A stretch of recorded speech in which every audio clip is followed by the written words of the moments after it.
Hello my beautiful YouTube family, hope you are fine. आप सभी स्वस्थ होंगे, मज़े में होंगे। Welcome back to your own channel that is Insight by Manju. तो ओके गाइस, आज हमारा टॉपिक है 6th क्लास एनसीईआरटी। ठीक है, आज इस 6th क्लास एनसीईआरटी की लिटरेचर को हम कंप्लीट कर लेते हैं। जो प्रोज सेक्शन है, पोइट्री सेक्शन हमने कंप्लीट कर ली है। उसके बाद अब जो लिटरेचर प्रोज सेक्शन था इसका, ठीक है, तो उसके कुछ लेसन हम कर चुके हैं। बचे हुए लेसन अब हम कर लेते हैं भी।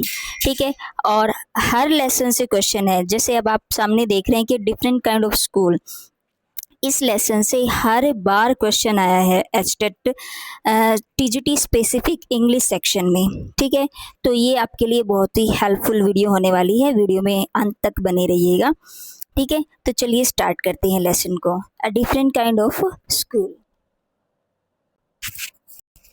आपके 6th क्लास की हनीस्कल, जो ओल्ड बुक थी ना हनीस्कल, उसकी जो है ये उसका जो लेसन है डिफरेंट काइंड ऑफ स्कूल। ठीक है, a different kind of school is a heart warming story about a special school run by miss beam. ठीक है, मिस बीम के द्वारा ये स्कूल चलाया जाता था। तो इस एक स्पेशल स्कूल था। इसमें एक हार्ट वार्मिंग स्टोरी जो है आपको दिखाई गई है। The school believes that education is not only about learning subject but also about becoming kind, thoughtful and helpful towards others। School मानता है कि शिक्षा जो है वो केवल लर्निंग को लेकर नहीं है, कि केवल हमने सब्जेक्ट्स को, विषय को पढ़ा दिया तो भी एजुकेशन हो गई। लेकिन वो मानता है कि becoming kind and thoughtful and helpful towards others, जो दूसरों के लिए काइंड होना चाहिए, थॉटफुल होना चाहिए, विचारात्मक होना चाहिए और हेल्पफुल टूवर्ड्स अदर्स, और दूसरों के लिए हेल्पफुल हो।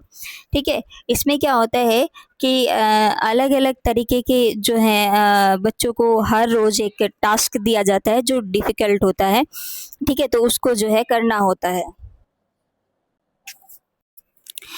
In this school, every student spends one day each term pretending to have a disability।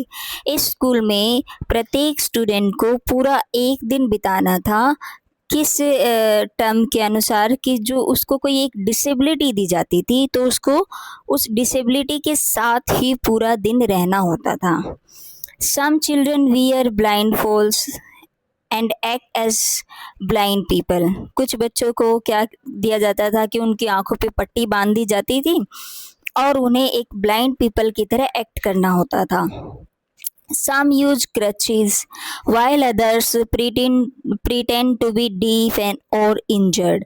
किसी को क्रचेज कर दिया जाता था, यानी उसकी एक टांग को जो है, एक पैर को जो है बांध दिया जाता था। तो ठीक है, तो एज ए लेम उसको पूरा दिन बिताना होता था। और किसी का डीफ डे होता था तो किसी का इंजर्ड डे होता था भाई। तो this experience helps them understand the difficulties faced by the people with disabilities. तो ये जो अनुभव था उन्हें मदद करता था ये समझने में कि जो डिफ़िकल्टीज़ हैं, जो परेशानियां हैं, वो कैसे उनका सामना किया जाता है जो डिसेबिलिटीज़ है उनके साथ। ठीक है, the narrator visit the school and meets a girl who is having her blind day. Narrator जब स्कूल पहुंचते हैं तो एक ऐसी लड़की से मिलते हैं जिसका आज ब्लाइंड डे था भी। She explains how difficult it is to move around without seeing, कि कितना मुश्किल है कि घूमना बगैर देखे, and how important it is of to trust and depend on others, कितना मुश्किल है दूसरे लोगों पर विश्वास करना और उन पर डिपेंड रहना। तो through this activity students learn sympathy, patience and consideration for others. तो इस एक्टिविटी के दौरान क्या होता है, बच्चे क्या सीख लेते हैं, सिंपैथी सीख लेते हैं, पेशेंस एंड कंसिडरेशन, यानी समझ जाते हैं दूसरों की समस्याओं को। तो miss beam believes that such practical experiences teach children valuable life lessons. ठीक है, तो ये बहुत ही वैल्यूएबल लाइफ लेसन जो है बच्चों को सिखाते हैं, इस तरह के जो व्यवहारिक एक्सपीरियंसेस होते हैं। तो the narrator is impressed by the school's unique method of education and realizes that true education develops not only the mind but also the heart। कि जो नैरेटर हैं वो प्रभावित होते हैं स्कूल की इस यूनिक मेथड से कि जो शिक्षा है और जो रियलाइज करवा रहे हैं बच्चों को कि ये ट्रू एजुकेशन है, जिससे बच्चों का केवल विकास ही नहीं हो रहा बल्कि उनके केवल दिमाग का ही विकास नहीं हो रहा बल्कि उनके मन का भी विकास हो रहा है। ठीक है, मॉरल ऑफ द स्टोरी है we should be kind and considerate towards people with disabilities and the true education teaches compassion, understanding and humanity. Experience others difficulties help us become more caring individual. तो ये था भाई आपका different kind of school lesson है जो आपका 6th class NCERT का है। ठीक है, कभी तो इसमें जो जैसे मिस बीम को पूछा गया था एक बार, ठीक है, तो एक बार ये पूछा गया था कि इसमें वो क्या सिखाया जा रहा है। 3-4 क्वेश्चन जो हैं इसमें से आ चुके हैं, तो ये लेसन बड़ा इंपॉर्टेंट है आपके लिए। तो नेक्स्ट अपना लेसन है भाई, नेक्स्ट अपना लेसन फेयर प्ले। ठीक है, एक बहुत इंटरेस्टिंग स्टोरी है जिसमें 2 अच्छे दोस्त हैं और उन 2 अच्छे दोस्तों के बीच जो है कई एक बार थोड़ा सा मन मुटाव हो जाता है, तो उसके बाद क्या होता है और उससे पहले क्या था, तो इस प्रकार की जो है ये स्टोरी है भाई।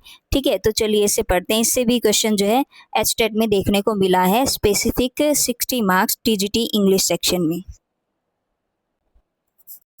चलिए इसकी स्टोरी को पढ़ते हैं। Fair play is a story about 2 close friends, Jumman Sheikh and Algu Chaudhary. ठीक है, 2 बहुत ही अच्छे करीबी दोस्त हैं, जुम्मन शेख और Algu Chaudhary. Their friendship is very strong and they trust each other completely. उनकी फ्रेंडशिप बहुत स्ट्रॉन्ग है और एक दूसरे पर वो पूरी तरीके से क्या करते हैं, विश्वास करते हैं। तो Jumman's old aunt gives her property to him on the condition that he will look after her. तो क्या होता है कहानी में कि जुमन की जो आंट है वो उसे अपनी प्रॉपर्टी दे देती है, यानी उसके नाम करवा देती है कि अब वो जो है अपनी आंट यानी अपनी चाची का ख्याल रखेगा। हाउएवर आफ्टर सम टाइम, जबकि कुछ टाइम बाद Jumman and his wife start treating her badly. Jumman और उसकी वाइफ ने उनको बहुत बुरी तरीके से ट्रीट यानी बुरा व्यवहार करना शुरू कर दिया। The aunt ask for a monthly allowance but Jumman refuses. तो आंट ने उससे मंथली अलाउंस मांगी यानी महीने का खर्चा मांगा उससे, लेकिन जुम्मन जो है वो इनकार कर देता है। She then decides to take the matter to a village panchayat. फिर वो जो है फैसला करती है कि ये जो मामला है ये मैं गांव की पंचायत तक लेकर जाऊंगी।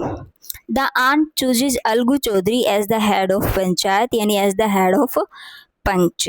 ठीक है, तो आंट जो है वो चुनाव करती है अलगू चौधरी का, जो जुम्मन शेख का बहुत ही क्लोज फ्रेंड था। तो although Algu is Juman's best friend, he listens carefully to both sides and gives a fair judgment in favor of the aunt. वैसे तो जुमन बहुत अच्छा दोस्त है, अलगू बहुत अच्छा दोस्त है जुमन का, लेकिन वो इस मामले को बहुत ही ध्यान से सुनता है, दोनों पक्ष की बात सुनता है और एक न्याय की जो है न्याय का निर्णय जो वो लेता है आंट के फेवर में वो चला जाता है भाई। Jumman feels hurt and their friendship breaks. और जुमन से इस फैसले से जुमन का मन जो है वो टूट जाता है और उनकी दोस्ती टूट जाती है। Later, Algu has a dispute with a man named समझू साहू ओवर ए बुल्लॉक। अब इसके बाद क्या होता है, अलगू का जो है झगड़ा हो जाता है एक समझू साहू के नाम के आदमी से, जिस की मैटर क्या था, बुल्लॉक। क्या हुआ था कि जो है अलगू ने जो है समझू को एक बैल जो है बेच दिया था, यानी समझू ने खरीद लिया था, लेकिन कुछ टाइम बाद समझू के पास जाकर वो जो बैल है वो मर जाता है। ठीक है, तो अब वो कहता है कि जो मैंने पेमेंट दी है वो वापस करो क्योंकि आपका बैल जो है मर गया है। तो लेकिन जब जो अलगू है वो कहता है कि जब मैंने तुम्हें बेचा था तब तो ये बिल्कुल सही था। ठीक है, तो the case is brought before another panchayat. अब ये केस, ये मामला जो है दूसरी पंचायत के पास जाता है and Jumman is chosen as the head. अब इस बार क्या होता है कि जुमन जो है वो हेड पंच होता है भी। At first Algu worries because Juman is angry with him. पहले तो अलगू जो है वो क्या हो जाता है कि परेशान हो जाता है कि क्योंकि जुम्मन जो है वो उससे गुस्सा था क्योंकि उसने जो न्याय किया था वो उसके पक्ष में नहीं किया था. But when Juman sits on the seat of the justice, he realizes his duty and gives an honest decision in Algu's favor. लेकिन जब जुम्मन न्याय की स्थान पर बैठता है तो उसको महसूस हो जाता है अपना कर्तव्य, ठीक है, अपनी ड्यूटी, और वो एक बड़ा ही ऑनेस्ट डिसीजन लेता है जो कि अलगू के फेवर में जाता है. In the end both friends understand that justice is more important then personal things, कि न्याय करना जो है वो बहुत ज़रूरी है बजाय कि पर्सनल थिंग्स के.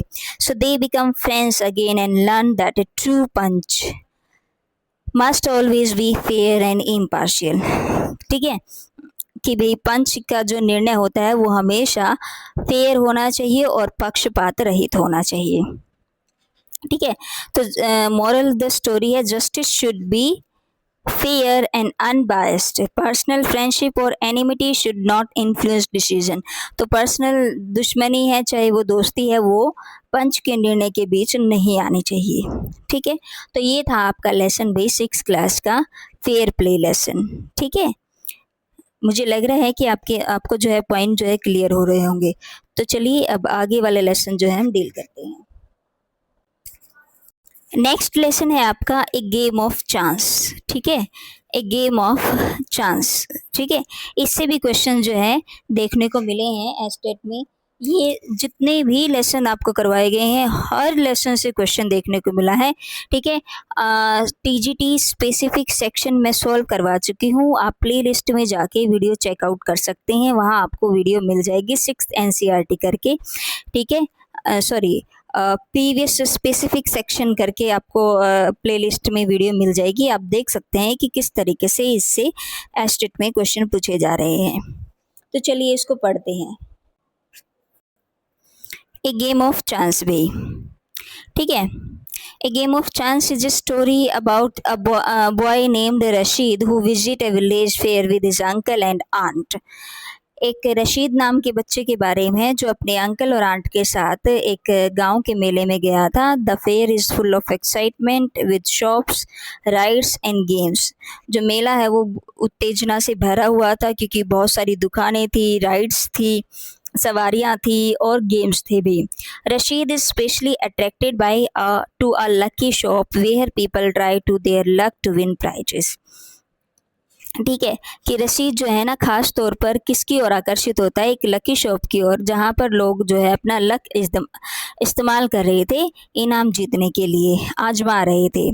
At the lucky shop players पे 50 पैसे, उन्हें 50 पैसे पे करने थे एंड पिक 6 डिस्क, और 6 डिस्क उठानी थी विद डिफरेंट नंबर, अलग अलग नंबर के साथ. If any of the numbers match the shopkeeper secret number, अगर उसमें से कोई भी नंबर दुकानदार के सीक्रेट नंबर से मैच कर जाता तो दे विन अ प्राइज, तो वो क्या जीत जाते भी, एक इनाम जीत जाते थे. तो Rashid watches many people lose their money and prizes. तो रशीद ने देखा कि बहुत से लोगों ने क्या हुआ भी, उनके पैसे चले गए. ठीक है, और बहुत से लोगों ने प्राइज जो है वो लूज़ कर दिया. However when he gets a chance to play, जब उसको मौका मिला खेलने का तो ही इज़ वेरी लकी, तो वो बहुत लकी था. He wins several prizes one after another, क्योंकि उसको एक के बाद एक बहुत सारे प्राइजेस जो है मिले, जिसमें इंक्लूड था a comb, a fountain pen, a wrist watch and a table lamp. ठीक है, उसको एक बार कॉम मिला, फाउंटेन पेन मिला, रिस्ट वॉच मिली और एक टेबल लैम्प मिला. The shopkeeper becomes worried because Rashid keeps winning. अब वो चिंता में आ गया क्योंकि रशीद तो जीतता जा रहा था. Finally he gives Rashid a large cash prize and ask him not to play any more, कि मैं आपको एक कैश प्राइज दे देता हूँ, अब आप आगे और मत खेलिए. Rashid happily returns to his uncle and aunt with his all winnings. ठीक है, तो लक में भी मॉरल क्या है, लक में भी समटाइम फेवर अस, कभी कभी हमारा फेवर कर देता है, but we should not depend on game of chance and gambling for success. तो इसका मतलब ये नहीं है कि हम गैम्बलिंग करने लग जाएं या चांस पर डिपेंड रहें. ठीक है, तो ये इस स्टोरी का जो था मोरल था. ठीक है, अपना नेक्स्ट लेसन है भाई the banyan tree. Next lesson है आपका द बेनियन ट्री। ठीक है, 2024 में ही क्वेश्चन आया द बेनियन ट्री से। ठीक है, मैना और कोवे को लेकर कोई क्वेश्चन आया है कि भी जो है तो इससे भी क्वेश्चन आया है आपका, हर लेसन से क्वेश्चन देखने को मिला है। तो चलिए इसको भी रीड करते हैं। ये है समरी आपकी the banyan tree bye Ruskin bond. ठीक है, द बेनियन ट्री इज, अच्छा जो राइटर और ऑथर नेम है ना वो मैंने शॉर्ट्स में डाल दी है, आप शॉर्ट्स में प्लीज़ चेकआउट कर लें। ठीक है, शॉर्ट्स में जो है इनके राइटर और लेसन नेम, पोइम और पोइट्स नेम जो है वो मैंने शॉर्ट्स में डाले हैं, आप एक बार चेक कर सकते हैं। ठीक है, वहाँ से आपका कंटेंट क्लियर हो जाएगा। रस्किन बॉन्ड ने के द्वारा है the banyan tree. The banyan tree is a fascinating story about a young boy who lives with his grandparents in Dehradun. ठीक है, एक अट्रैक्टिव जो है ये स्टोरी है किस एक यंग बॉय के बारे में जो अपने दादा दादी के साथ देहरादून रहता है। In the garden stands a huge old banyan tree which becomes the boys favourite place. Garden में एक विशाल बेनियन ट्री जो था जो बच्चे का फेवरेट प्लेस था भाई। He spends his afternoon there reading books observing nature. वहाँ पर सारी दोपहर वो अपनी बिताता था, किताबें पढ़ता था और प्रकृति को ऑब्जर्व करता था।